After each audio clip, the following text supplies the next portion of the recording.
M0FXB Baofeng Dm1801. This is the radio. It's a DMR VHF UHF. Has like a black and white screen.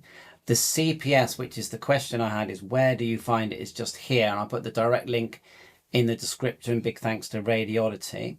I've downloaded it. This is what it looks like. Now, I've never used it, but normally DMR just code plugs just tend to work in the same way. So I just thought I'll have a quick tinker with it. I haven't got this radio. It looks fine to me. The reputation seems okay. I doubt you'd get the full full DMR database on this one, but you never know. So I'm just going to quickly go through the obvious settings here, and then wish you the best, really. So device information, there it is there, the BF1801, and basic configuration. So DMR radio, you want to get your radio ID in, which is your DMR number, otherwise nothing is going to work. So I'm just going to put that in. 2341437. You do need a ham radio license, and you do, if you're going to use Brandmeister, which is what most people will use, log into Brandmeister and get yourself a password for Brandmeister. But otherwise, there's the ID. Let's find what we got here. You could put your call sign where it says My DMR Radio, but to be honest with you, it's the number that matters. DMR is a bit like a phone book. Everyone and everything's got a number. So a talk group has a number, you have a number, and then it all links you together.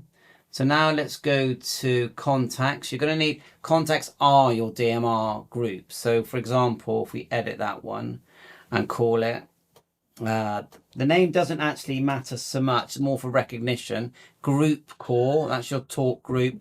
Private would be person to person. Click OK, and then we want to put a number in there. So 91 is the one that everyone seems to go to. And then this one here called chat. I'll call it chat. The actual talk group number. Oh, I put that in the wrong place. So edit again. Let's just go to the next one. A minute. I just made a boo-boo on that. Okay, corrected that. And then as you go down, you're adding names, selecting group call, and then the number. Because you have to select that in your channel. So if you go to your channel list first here.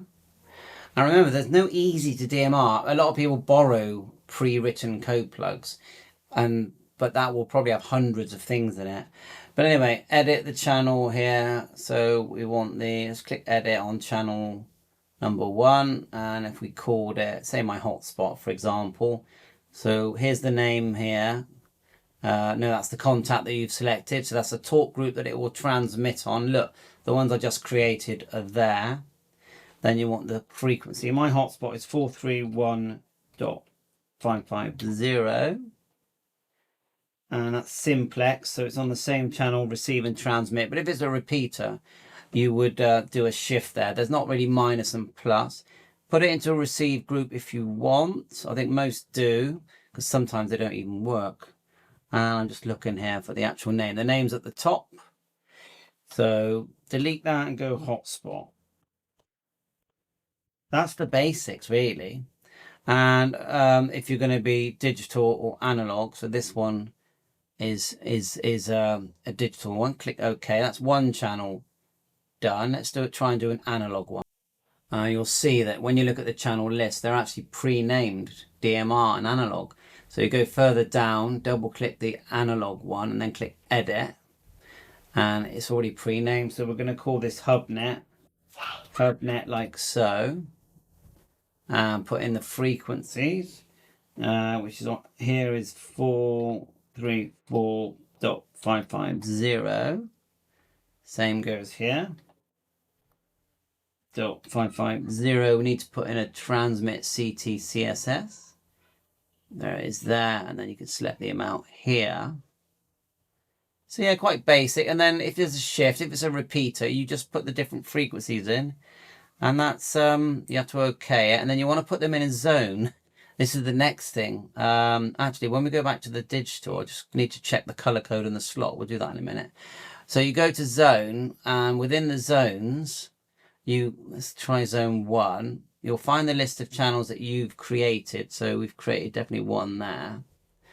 And you put it into your different zones, which is like a group of channels. I've gone back to the DMR channel, clicked edit, and you'll see that the color code, the way they've done it, they've got it on a slider, normally on 1, and then slot here, look. 1 or 2, now that's weird, but anyway. Slot 2, click OK. It's all part of DMR. It's a commercial system, really. There's your receive groups, not really good. There's your buttons, key settings. So the buttons. Yeah, high-low power. Not amazing choices there. Scan, high-low power, short press and long press. There's your channels. Scan list I never use. Contacts DMRs. Fast message, zones. The only thing I didn't see was how you put things into zones. We know we're in zone 1. And it's got HubNet there. Does it automatically just put them? We've got the hotspot here on zone as well. At the top, more shortcuts. So I've literally never used this before ever. Basic settings, there's call sign. Channels that we were doing. All I can say is give it a go. Then you've got read and write from the radio. And if you go file save, not even letting me do that because I literally haven't got the radio. So I hope this helps. I'll put the link in the description, but I'm not loving it, to be honest. Bye for now.